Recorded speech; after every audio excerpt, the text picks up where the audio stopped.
President Trump a little more than 2 hours away from a campaign rally in Phoenix, Arizona. The president spent the afternoon along the U.S.-Mexican border, expected to discuss border wall funding and illegal immigration at length tonight. In the meantime, the city is bracing for potential conflicts between the thousands of Trump supporters attending the rally and the many protesters outside, including Antifa. Joining me now to talk about the president's trip to Phoenix, his policy for Afghanistan, and much more, Congressman Ron DeSantis, member of several key committees, including the Foreign Affairs, Judiciary, and Oversight Committees. He's also a member of the Freedom Caucus. Great to have you here. Good to be here. Given the events of Charlottesville and the protesters and the counter-protesters are out there in Phoenix, Arizona, would you expect the president to reiterate some of the sentiments that he uttered last night at the beginning of his Afghanistan speech? He said there is no room for prejudice, no place for bigotry, no tolerance for hate. He may. Look, he's been clear on that. A lot of his critics don't want to give him credit for saying that. On the first day, on Saturday. Exactly. And I think, and also you look at his history. I mean, this is a guy opening Palm Beach clubs, letting everybody in. You look at his strong support for Israel, his family.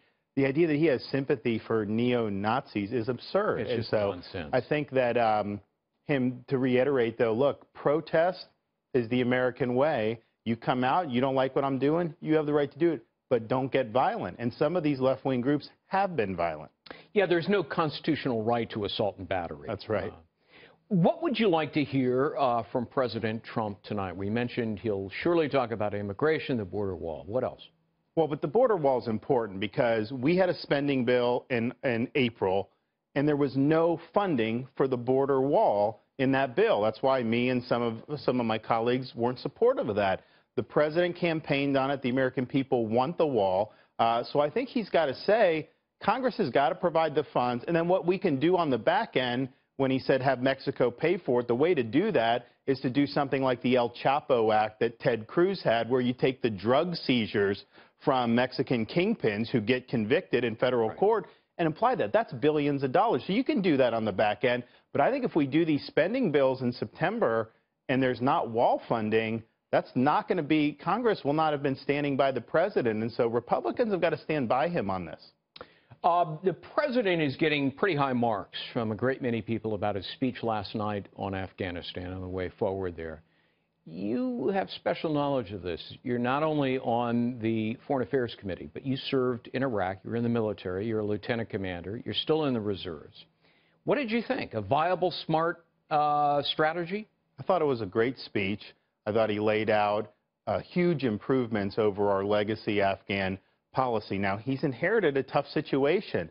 Obama campaigned on this in 2008. His heart was never in it for 8 years, and so here we are. So I think what the president outlined are good choices, and I think it was great to see him say, look, I wish we weren't there, but as commander-in-chief, I'm sitting behind the Oval Office.